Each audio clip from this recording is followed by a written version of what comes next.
Students, welcome back to another video. हर university में 2026 batch का एग्जाम स्टार्ट हो चुका है और आप लोग बीए के फर्स्ट सेमेस्टर में हैं।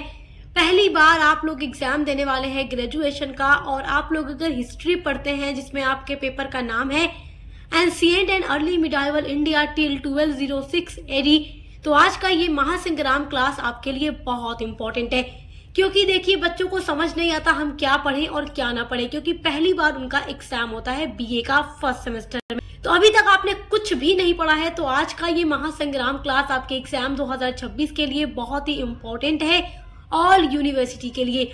आज की वीडियो में मैं आपके हिस्ट्री के इम्पोर्टेंट क्वेश्चन और साथ ही साथ उसके आंसर को भी बताने वाली हूँ, जिसकी मदद से आप अपने एग्जाम में अपना आंसर बहुत ही आसानी से लिख करके आएंगे, जिससे आपको पूरा नंबर मिलेगा। और एक बात याद रखिएगा, आपका मेजर हो या माइनर, दोनों के लिए आज का वीडियो है। और इस तरीके से हम हर एक सब्जेक्ट पर क्लासेस लेकर आ रहे हैं, मॉडल पेपर, महासंग्राम, रिवीजन क्लासेस, हर एक सब्जेक्ट की वीडियोस अपलोड। तो चैनल पर विजिट करके अदर सभी सब्जेक्ट को देखना मत भूलिएगा। चलिए देखते हैं, आज हिस्ट्री का पहला इंपॉर्टेंट क्वेश्चन है, पृथ्वीराज तृतीय कौन थे। तो पृथ्वीराज तृतीय कौन थे, ये क्वेश्चन आपके लिए बहुत ही इंपॉर्टेंट है और एग्जाम में जरूर पूछता है। आप लोग देखे होंगे जो हमने मॉडल पेपर की वीडियोस अपलोड की है, उसमें भी ये क्वेश्चन रखा गया है, क्योंकि ये हर साल रिपीट होने वाला क्वेश्चन है। पृथ्वीराज तृतीय, जिसे पृथ्वीराज चौहान के नाम से भी जाना जाता है, चौहान वंश का सर्वश्रेष्ठ शासक था। उसने दिल्ली और अजमेर पर शासन किया। वह एक वीर, कुशल योद्धा तथा न्याय प्रिय राजा था। पृथ्वीराज ने तराइन के प्रथम युद्ध में, जो युद्ध हुआ था 1191 ईस्वी में, उसमें इन्होंने मोहम्मद गौरी को हराया था। तो तराइन का पहला युद्ध कब और किसके मध्य हुआ था, तो ये बात याद रखिएगा। तराइन का पहला युद्ध पृथ्वीराज तृतीय और मोहम्मद गौरी के मध्य 1191 ईस्वी में लड़ा गया था, जिसमें कि पृथ्वीराज की विजय होती है और मोहम्मद गौरी की हार होती है। परंतु 1192 ईस्वी में द्वितीय युद्ध होता है, जिसमें पृथ्वीराज तृतीय पराजित होकर बंदी बनाए गए।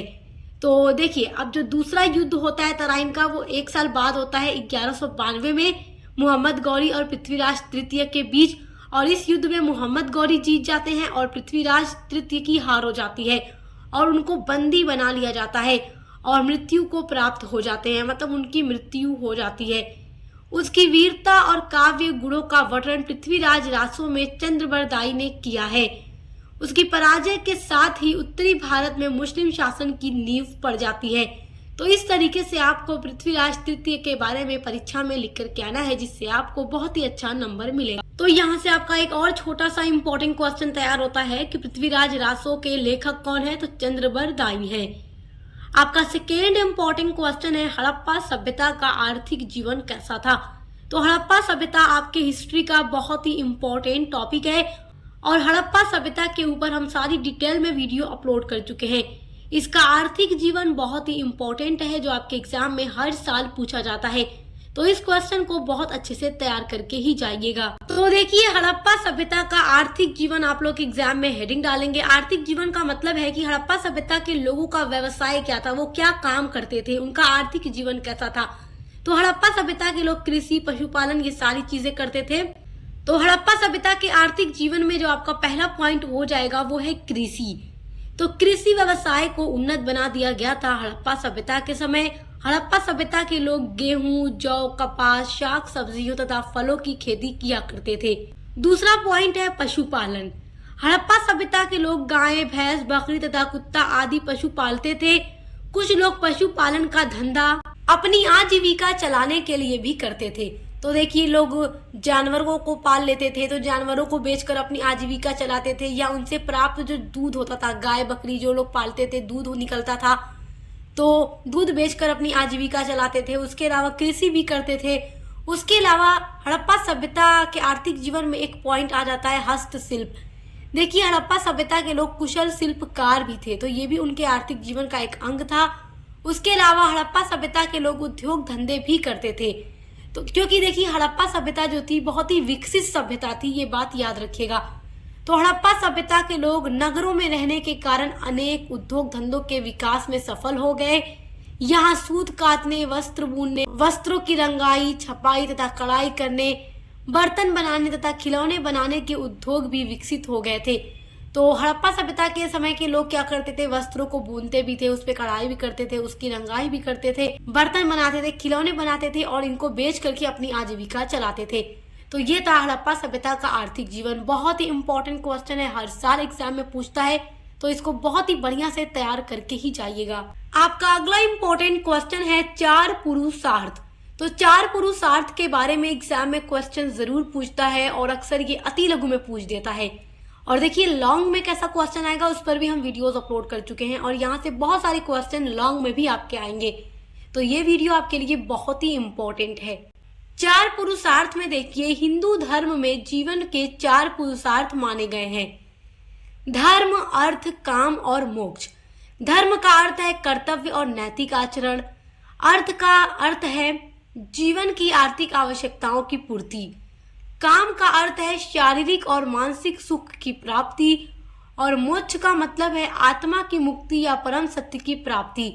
इन चारों को मिलाकर मनुष्य का समग्र विकास होता है। तो यही होता है चार पुरुषार्थ। ये बहुत ही इंपॉर्टेंट टॉपिक है, एग्जाम में जरूर पूछा जाता है। ये कई सालों से रिपीट हो रहा है एग्जाम में क्वेश्चन, तो आप इसको बहुत अच्छे से तैयार करके ही जाइएगा। अब देखिए आपका अगला इंपॉर्टेंट क्वेश्चन है सभा और समिति। बहुत ही इंपॉर्टेंट क्वेश्चन है। देखिए सभा और समिति, इस तरीके से क्वेश्चन पूछेगा तो आप लोग अब सोचेंगे कि सभा और समिति क्या है। तो सभा और समिति जो यही पूछ रहा है क्वेश्चन, वैदिक काल से रिलेटेड क्वेश्चन है ये। तो देखिए बहुत ही इंपॉर्टेंट क्वेश्चन है ये वैदिक काल का। वैदिक काल में सभा और समिति दो प्रमुख जन संस्थाएं हुआ करती थी। सभा प्रौढ़ और बुद्धिमान व्यक्तियों की परिषद थी जो राजा को शासन संबंधी सलाह देती थी। तो उस समय जो राजा होते थे उनको सलाह कौन परिषद देती थी? जो सभा होती थी। इसमें न्यायिक और धार्मिक विषयों पर विचार किया जाता था। समिति जो होती थी जनता की सभा थी जिसमें सभी नागरिक सम्मिलित होते थे। ये राजा के चयन, युद्ध और संधि जैसे निर्णयों में भाग लेती थी। दोनों संस्थाएं वैदिक काल में लोकतांत्रिक भावना की परिचायक थी। तो बहुत ही इंपॉर्टेंट ये क्वेश्चन है, आपसे एग्जाम में ये अति लघु में पूछ दे तो आप इतना लिख देंगे तो आपको पूरा नंबर मिल जाएगा। क्वेश्चन बहुत इंपॉर्टेंट है, स्क्रीनशॉट जरूर कीजिएगा। आपका अगला इंपॉर्टेंट क्वेश्चन है अशोक। तो देखिए अशोक जो थे बहुत ही महत्वपूर्ण शासक है मौर्य वंश के, तो इनके बारे में क्वेश्चन जरूर पूछता है। तो इनके बारे में पूछेगा तो आप कैसे लिखेंगे? देखिए सम्राट अशोक मौर्य वंश का सबसे प्रसिद्ध शासक था। कलिंग युद्ध के बाद उसने हिंसा त्याग कर बौद्ध धर्म अपना लिया। देखिए अशोक ने जो कलिंग युद्ध लड़ा था कलिंग को जीतने के लिए, तो उसमें इतना ज्यादा खून खराबा हुआ, लाखों लोगों की जानें गई, खून की नदियां बही। तो उसको देख करके अशोक का हृदय पिघल गया और उन्होंने अपने जीवन में कभी ना युद्ध करने के लिए ठान लिया कि वो अब कभी युद्ध नहीं करेंगे। और उसके बाद ही उन्होंने हिंसा त्याग कर बौद्ध धर्म को अपना लिया था। उसने धम्म नीति को अपनाया और नैतिक, सामाजिक तथा धार्मिक जीवन को सुधारने के लिए अनेक नीतियां बनाई। और जब हमने आपको मौर्य वंश के बारे में पढ़ाया था तो अशोक के बारे में ये सारी चीजें आपको पढ़ाई थी डिटेल में। अशोक की जो धम्म नीति है उसके बारे में भी आपको पढ़ाया है और जो इन्होंने बौद्ध धर्म का प्रचार प्रसार कराया उसके बारे में भी हमने आपको पढ़ा दिया था। तो आप पढ़ लीजिएगा, प्लेलिस्ट की वीडियो आपको मिल जाएगी इसी वीडियो के डिस्क्रिप्शन बॉक्स में। आपको अपने सभी यूनिट्स का टॉपिक वहां पर डिटेल में पढ़ने को मिलेगा जो हमने पढ़ाया हुआ है आपको। उसके शिलालेख और स्तंभलेख शासन की नीतियों का प्रमाण है। तो उनका जो शिलालेख या स्तंभलेख मिलता है उनकी शासन की नीतियों का प्रमाण है जिनके बारे में हमें जानकारी मिलती है। अशोक को देव नाम प्रिय प्रियदर्शी कहा गया। चलिए आपका अगला इंपॉर्टेंट क्वेश्चन है बाणभट्ट। तो देखिए आपका जो अगला इंपॉर्टेंट क्वेश्चन है वो बाणभट्ट है। बाणभट्ट बहुत ही इंपॉर्टेंट टॉपिक है आपके एग्जाम के लिए। बाणभट्ट से भी क्वेश्चन एग्जाम में जरूर पूछता है। तो बाणभट्ट के बारे में अगर पूछे तो आप एग्जाम में कैसे लिखेंगे? तो देखिए बाणभट्ट 7वीं शताब्दी का महान संस्कृत गद्यकार और हर्षवर्धन के दरबारी कवि थे। उनका प्रसिद्ध ग्रंथ है हर्षचरित। तो देखिए बाणभट्ट का बहुत ही प्रसिद्ध एक ग्रंथ है हर्षचरित जो हर्ष के जीवन का जीवन चित्र प्रस्तुत करता है। तो देखिए जो बाणभट्ट थे हर्षवर्धन के दरबारी कवि थे। तो बाणभट्ट ने जो अपना ग्रंथ लिखा है हर्षचरित उसमें हर्षवर्धन के जीवन के बारे में वर्णन किया है। उसके अलावा इनका एक बहुत ही फेमस उपन्यास भी है देखिए, जबकि कादम्बरी एक प्रसिद्ध गद्य उपन्यास है। तो कादम्बरी उपन्यास के लेखक कौन है? बाणभट्ट है, ये बात याद रखिएगा। बाणभट्ट की भाषा अलंकारपूर्ण, उच्च कोटि की और भावात्मक होती है। उसने तत्कालीन समाज, राजनीति, धर्म और संस्कृति का सुंदर चित्रण किया है। तो देखिए, बाण भट्ट ने अपने समय में जितना भी अलग अलग उपन्यास या ग्रंथ लिखा है, उनमें उस टाइम की समाज, राजनीति, धर्म और उस टाइम की संस्कृति के बारे में हमें काफी अच्छा चित्रण देखने को मिलता है। तो बाण भट्ट के बारे में बहुत अच्छे से पढ़कर जाइएगा, क्योंकि ये क्वेश्चन आपके लिए बहुत ही इम्पोर्टेंट है। आपका नेक्स्ट क्वेश्चन है, मेगस्थनीज कौन था? तो मेगस्थनीज के बारे में जरूर पूछेगा, क्योंकि देखिए, जब भी हम हिस्ट्री पढ़ते हैं और भारत की प्राचीन हिस्ट्री के बारे में अध्ययन करते हैं, तो मेगस्थनीज का नाम जरूर लिया जाता है, क्योंकि मेगस्थनीज एक यात्री था जो भारत में आया था। तो मेगस्थनीज के बारे में आपसे प्रश्न जरूर पूछेगा, क्योंकि बहुत ही इम्पोर्टेंट टॉपिक है ये हिस्ट्री का। तो देखिए, मेगस्थनीज के बारे में आप लोग लिखेंगे, मेगस्थनीज एक प्राचीन यूनानी इतिहासकार, राजदूत और यात्री थे, जो लगभग 4वीं शताब्दी ईसा पूर्व में भारत आए थे। उन्हें यूनानी राजा सेल्यूकस प्रथम ने मौर्य सम्राट चंद्रगुप्त के दरबार में एक राजदूत के रूप में भेजा था। तो एक बात याद रखिए, ये किसके समय में भारत आए थे? तो मौर्य सम्राट चंद्रगुप्त के समय में। और भेजा कौन था इनको राजदूत बना करके? तो यूनानी राजा थे सेल्यूकस प्रथम। इन्होंने ही मेगस्थनीज को भारत में भेजा था अपना राजदूत बना करके। उन्होंने अपनी पुस्तक इंडिका में मौर्यकालीन भारत का विस्तृत विवरण लिखा है, जिसे प्राचीन भारत के बारे में महत्वपूर्ण जानकारी मिलती है। तो देखिए, जब वो मेगस्थनीज भारत आए थे, तो उन्होंने भारत का पूरा अध्ययन किया, मौर्य काल में पूरे भारत का अध्ययन किया, और मौर्य काल के भारत के बारे में उन्होंने अपनी फेमस बुक इंडिका में लिखा है। और उनकी उस बुक से काफी ज्यादा प्राचीन भारत के बारे में हमें जानकारी प्राप्त होती है। आपकी हिस्ट्री का अगला वेरी वेरी इंपॉर्टेंट क्वेश्चन है, सामंतवाद। सामंतवाद बहुत ही इंपॉर्टेंट टॉपिक है आपके एग्जाम के लिए, जो हर साल एग्जाम में पूछा जाता है। तो देखते हैं सामंतवाद क्या है। इसको बहुत अच्छे से याद करके जाइएगा, स्क्रीनशॉट आप कर सकते हैं। सामंतवाद एक राजनीतिक और आर्थिक व्यवस्था थी। तो ये एक व्यवस्था थी जो आर्थिक और राजनीतिक व्यवस्था थी, जिसमें राजा अपने अधीन सामंतों को भूमि प्रदान करता था। बदले में सामंत जो थे, राजा को सैनिक सहायता, कर और निष्ठा देते थे। यह व्यवस्था गुप्तोत्तर काल में विकसित हुई थी। तो किस काल में हुई थी? गुप्तोत्तर काल में। तो ये बात याद रखिएगा। और प्रारंभिक मध्यकाल में सुदृढ़ हुई थी ये व्यवस्था। सामंत धीरे धीरे स्वतंत्र होने लगे और इससे साम्राज्य की केंद्रीय शक्ति कमजोर पड़ने लगी। तो सामंतवाद के बारे में बहुत अच्छे से पढ़कर जाइएगा, क्योंकि ये क्वेश्चन हर साल एग्जाम में पूछता है। आपका next very very most important question है, जो हर साल शॉर्ट में भी पूछ सकता है, लॉन्ग में भी पूछ सकता है। मतलब ये तो 100% गारंटी है कि ये क्वेश्चन एग्जाम में आएगा ही आएगा। शॉर्ट में भी आ जाता है और कभी कभी लॉन्ग में भी आ जाता है। कौटिल्य का अर्थशास्त्र। अर्थशास्त्र कौटिल्य का बहुत ही फेमस ग्रंथ है, बहुत ही इंपॉर्टेंट आपके एग्जाम के लिए है। तो देखिए क्या लिखेंगे आप इसके बारे में। कौटिल्य चंद्रगुप्त मौर्य का गुरु और महामंत्री था। उसने अर्थशास्त्र की रचना की।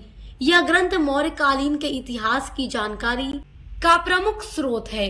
यह 15 अधिकरणों में विभक्त है तथा इसमें कुल 41 अध्याय हैं।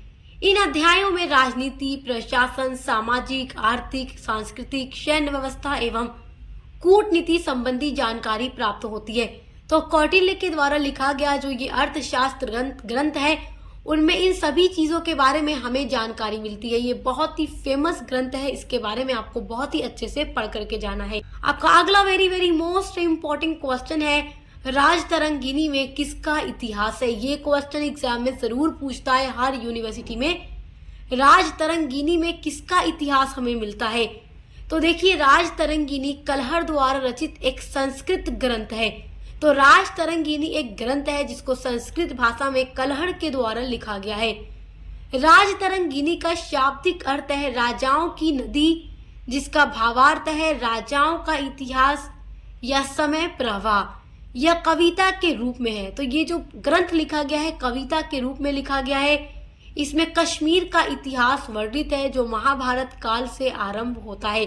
तो राजतरंगिनी से हमें कश्मीर के इतिहास के बारे में जानकारी मिलती है। तो ये क्वेश्चन आप लोगों को बहुत अच्छे से तैयार रखना है, वेरी वेरी इंपॉर्टेंट है। आपका अगला वेरी वेरी इंपॉर्टेंट क्वेश्चन है, त्रिकोणात्मक संघर्ष के बारे में आप क्या जानते हैं? ये क्वेश्चन बहुत ही इंपॉर्टेंट है। तो देखिए, देखिए, कन्नौज पर अधिकार करने के लिए राष्ट्रकूटों, गर्जर प्रतिहारों तथा पाल नरेशों के बीच में जो संघर्ष हुआ, उसी को इतिहास में त्रिकोणात्मक संघर्ष के नाम से जाना जाता है। तो राष्ट्रकूट, गुर्जर प्रतिहार, पाल नरेश ये तीनों चाहते थे कि कन्नौज पर इनका ही अधिकार हो। तो कन्नौज पर अधिकार प्राप्त करने के लिए आपस में संघर्ष किए। तो उसी संघर्ष को इतिहास में त्रिकोणात्मक संघर्ष के नाम से जाना जाता है। आपका अगला वेरी इंपॉर्टेंट क्वेश्चन है, वैदिक काल में पवित्र नदी किसको कहा गया है। तो जब हमने वैदिक काल के ऊपर वीडियो अपलोड की थी तो आपको सब कुछ पढ़ाया था। तो वैदिक काल के बारे में आप पढ़ लीजिएगा, इस पर डिटेल में पूरी वीडियो अपलोड है, प्लेलिस्ट में ऐड है। वैदिक काल की सर्वाधिक पवित्र नदी सरस्वती को माना गया है। तो सरस्वती नदी को वैदिक काल की सबसे पवित्र नदी माना गया है, जिसे देवी तमा, माते तया एवं नदी तमा भी कहा गया है। ऋग्वेद में गंगा नदी का 1 बार जबकि यमुना नदी का 3 बार उल्लेख किया गया है। तो ये क्वेश्चन आपके लिए बहुत ही इंपॉर्टेंट क्वेश्चन है। आपका नेक्स्ट इंपॉर्टेंट क्वेश्चन है बिंबिसार। तो बिंबिसार कौन था, इस तरीके से अति लघु में भी पूछ सकता है और लॉन्ग में भी पूछ सकता है, यानी दीर्घ में। तो दीर्घ में आप उत्तर कैसे लिखेंगे, उसके लिए तो आपको यूनिट्स ही पढ़नी होगी जो हमने पढ़ाई है आपको मगध साम्राज्य के बारे में पूरा। तो आप देखकर प्लेलिस्ट में चेक करके पढ़ लीजिएगा। तो बिंबिसार कौन थे, तो बिंबिसार मगध साम्राज्य के एक प्रारंभिक शासक थे, जिन्होंने हर्यक वंश की स्थापना की थी और मगध को एक शक्तिशाली राज्य बनाया था। आपका अगला वेरी इंपॉर्टेंट क्वेश्चन है, चंद्रगुप्त द्वितीय कौन थे। तो चंद्रगुप्त के बारे में भी हमने सब आपको पढ़ाया हुआ है। देखिए, चंद्रगुप्त द्वितीय को चंद्रगुप्त विक्रमादित्य भी कहा जाता है। यह गुप्त काल के सबसे अधिक शक्तिशाली और महान शासकों में से एक थे। उनके शासन काल में गुप्त साम्राज्य अपने चरम पर था। इसी कारण गुप्त काल को प्राचीन भारत का स्वर्ण युग भी कहा जाता है। तो एक प्रश्न और भी बन जाता है कि प्राचीन भारत का स्वर्ण युग गुप्त काल को कहा जाता है, इस पर वर्णन कीजिए। तो ये लॉन्ग में क्वेश्चन अक्सर आपसे पूछता है, तो उस टॉपिक को भी थोड़ा अच्छे से देख कर ही जाइएगा। तो आज की वीडियो में जितना इंपॉर्टेंट क्वेश्चन आंसर हमने आपको पढ़ाया है, आप इनको बहुत अच्छे से तैयार कर लीजिए। और इसी तरीके से हर एक सब्जेक्ट पर महासंग्राम रिवीजन क्लास की वीडियोस अपलोड है, शॉर्ट क्वेश्चंस के लिए, लॉन्ग क्वेश्चन के लिए अलग से, और साथ ही साथ हर एक सब्जेक्ट का मॉडल पेपर भी अपलोड है। और जहां ऑब्जेक्टिव टाइप पेपर होगा, ऑब्जेक्टिव टाइप वीडियोस उनके लिए अपलोड है। तो देखकर अच्छे तैयारी करते रहिए। Best of luck. हम मिलते हैं अगली वीडियो के साथ।